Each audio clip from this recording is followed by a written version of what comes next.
우리의 역할이라고 하는 말씀의 제목으로 주의 말씀 함께 나눠보고자 합니다. 디도서는 바울이 그레데 섬에서 목회하고 있는 디도에게 감독과 장로, 직분자들과 성도들에게 권면과 조언을 주는 말씀으로 기록되어 있습니다. 마지막 결론과 같은 3장에서 바울은 디도에게 몇 가지 신앙적 부탁을 하죠. 1절에 보면 성도로 하여금 권세자들에게 복종하고 순종하라 라고 이야기합니다. 또한 선한 일을 언제든지 할 수 있도록 준비하는 자가 되는 것이 성도라고 이야기합니다. 2절에 보면 아무도 비방하거나 다투지 말고 오히려 관용과 온유함으로 서로를 대하라 라고 이야기하고요. 3절에서 7절까지의 내용의 말씀을 보면 성령으로 은혜를 깨달아 영생의 소망을 받는 상속자의 삶을 사는 것이 장로요, 또한 교회 직분자요, 성도라고 이야기해 줍니다.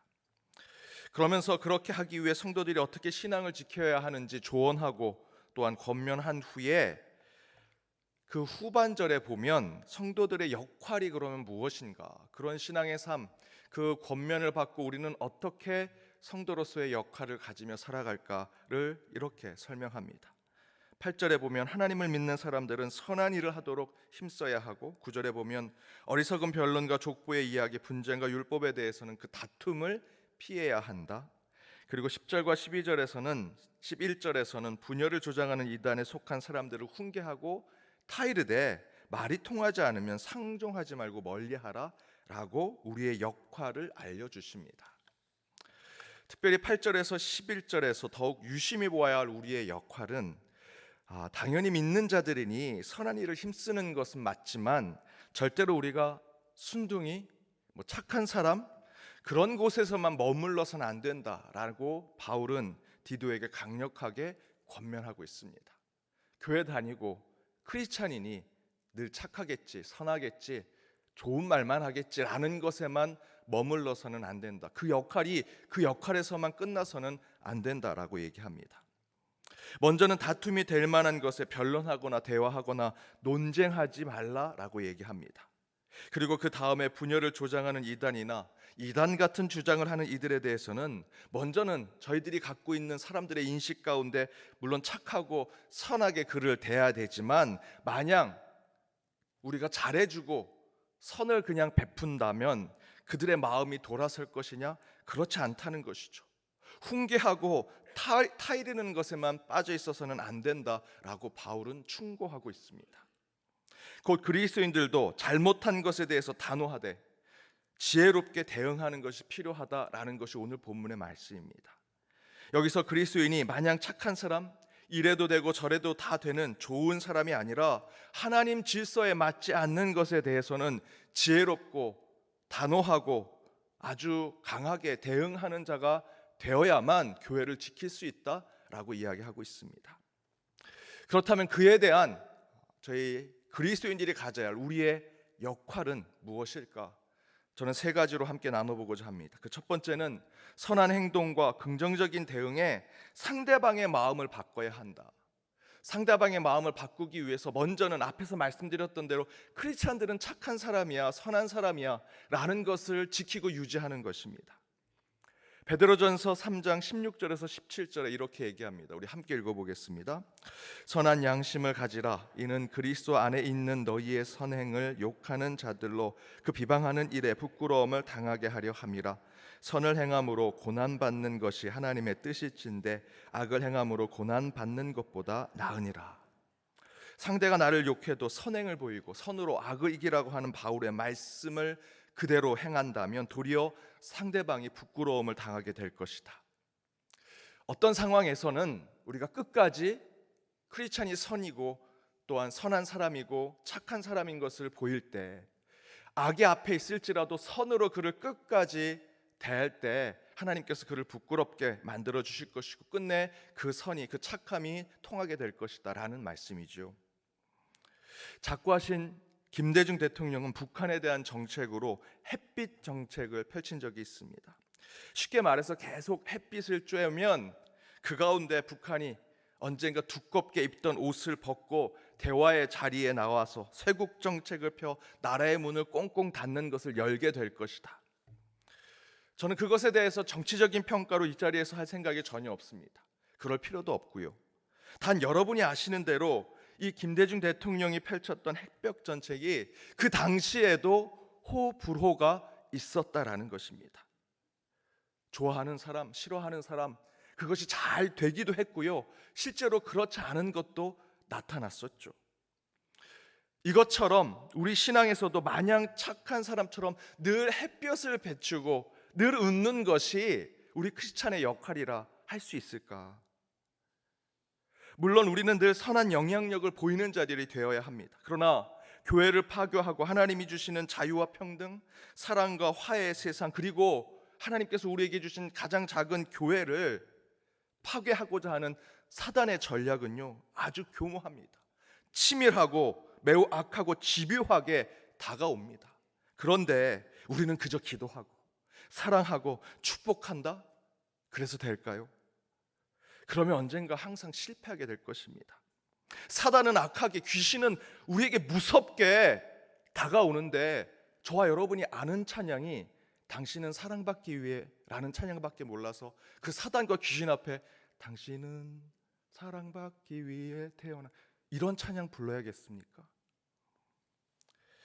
교회 오빠라고 하는 표현이 있습니다. 이렇게 정의 내리더라고요.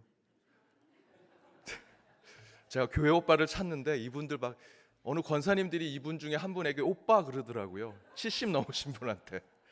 그래서 이 사진을 준비했습니다. 이분들에 대한 정의가 뭐냐면 목가적인 분위기에 다정다감하며 음주와 흡연, 야한 비디오를 보지 않을 것 같은 순수 모태 솔로의 남자.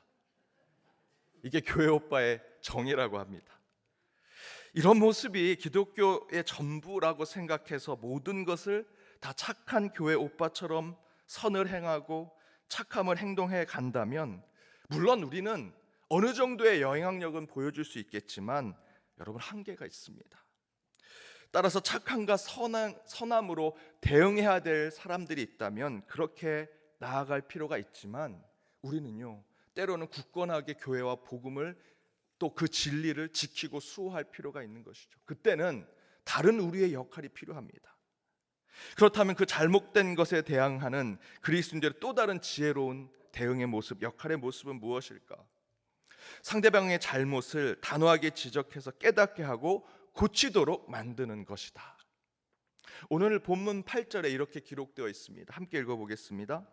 이 말이 미쁘도다. 원하건대 너는 내 이 여러 것에 대하여 굳세게 말하라.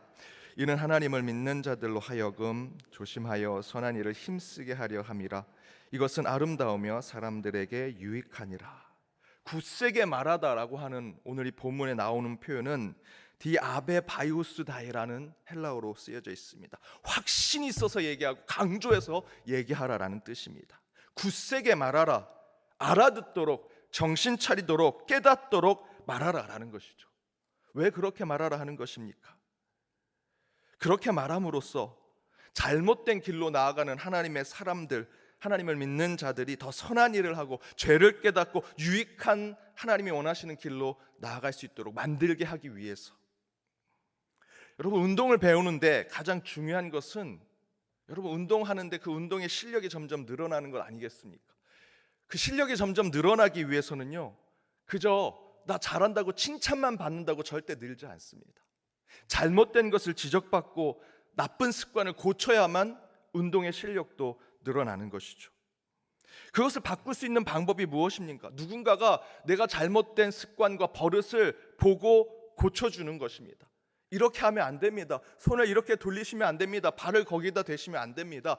라고 계속해서 누군가가 지적해주고 그 문제를 잡아줄 때 우리의 운동 실력도 늘어나는 것이죠. 우리 인생, 우리 신앙도 마찬가지입니다. 잘못된 것을 고치고 수정해야만 우리는 성숙해질 수 있습니다. 그 반대로 누군가가 문제가 있고 고칠 것이 있다면 저와 여러분도 그 누군가에게 굳세게 또한 단호하게 분명하게 그 문제를 전달해야 한다라는 것이죠. 그래야 건강한 변화가 이루어질 수 있습니다. 그런데 그럼에도 불구하고 말이 통하지 않는 사람들이 있습니다. 그런 자들에게는 어떻게 해야 하는가? 저와 여러분, 우리 그리스도인들의 역할은 그에 대해서 신발에 묻은 먼지를 털고 그곳을 떠나라, 멀리하라 라고 성경은 가르쳐주고 있습니다.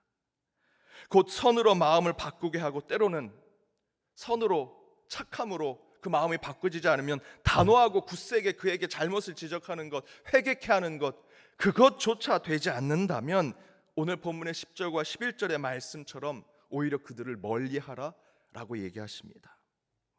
예수님께서 70명의 제자를 세워 파송할 때 이렇게 말씀하셨습니다. 누가복음 10장 8절에서 9절에 보면 너희를 영접하면 차려놓은 음식을 맛있게 먹고 병자를 고쳐주며 하나님 나라가 가까이 왔음을 선포하라 라고 얘기하십니다. 그런데 만약에 그들이 너희에게 그렇게 영접하지 아니하면 어떻게 해야 하는가? 11절에 이렇게 기록되어 있습니다. 우리 11절 말씀 함께 읽겠습니다. 너희 동네에서 우리의 발에 묻은 먼지도 너희에게 털어버리노라. 그러나 하나님의 나라가 가까이 온 줄을 알라 하라.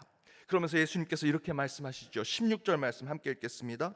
너의 말을 듣는 자는 곧 내 말을 듣는 것이요 너희를 저버리는 자는 곧 나를 저버리는 것이요 나를 저버리는 자는 나 보내신 이를 저버리는 것이라 하시니라. 이처럼 혹여 복음에 대해서 말이 통하지 않는 이들이 있다면 여러분, 저와 여러분은 예수가 아닙니다. 저와 여러분은 하나님이 아닙니다. 말 좀 한다고, 기도 좀 한다고, 세상에 나름 위치에 있다고, 교회 안에서 나름 높은 직분을 가지고 있다고 내가 저 사람 바꾸게 할 수 있어, 전도할 수 있어, 생각을 뒤집을 수 있어 라고 저와 여러분이 그렇게 우리 스스로를 생각하는 것 자체는 교만이라는 것이죠. 여러분, 예수님도 제자 중에 한 사람에게 배신을 당했고요, 그렇게 예수님을 따랐던 사람들이 어느 순간 등을 돌리고 예수를 십자가에 달아야 된다라고 얘기했습니다. 우리에게도 분명히 우리가 아무리 진심과 진실과 선함과 좋은 말로 대해도요 통하지 않을 사람이 있습니다. 그때 성경은 때로 인내하고 참고 기다리라고 하지만 오늘 본문에서는 그 역할을 충분히 다했다면 멀리해라, 떠나라 라고 말씀하고 계십니다. 그리고 오늘 누가복음에서 예수님께서 그런 우리에게 위로의 말씀을 주시죠. 내 말을 듣는 자는 나의 말도 듣는 것이고 너를 저버리는 자는 나도 저버리는 것이다. 사랑하는 여러분, 우리의 역할은 오늘 본문에 나오는 거기까지입니다. 더 나서서 뭘 하겠다라는 것은 교만이 될 것이고요, 우리 스스로 하나님이 되고자 하는 마음입니다. 오늘 말씀대로 보자면 먼저는 선행으로 상대방의 마음을 바꾸고자 노력할 필요가 있습니다. 그러나 그것이 안 된다면 때로는 강력한 하나님의 말씀으로 충고하십시오. 회개토록 만드시고 그의 문제를 지적하십시오.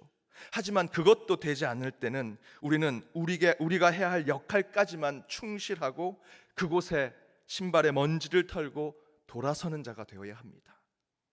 여러분의 수고가 부족한 것도, 여러분의 신앙이 모자란 것도 절대로 아닙니다. 그 문제는 11절, 오늘 본문 11절의 말씀대로 그들 스스로를 정죄하는 것일 뿐입니다.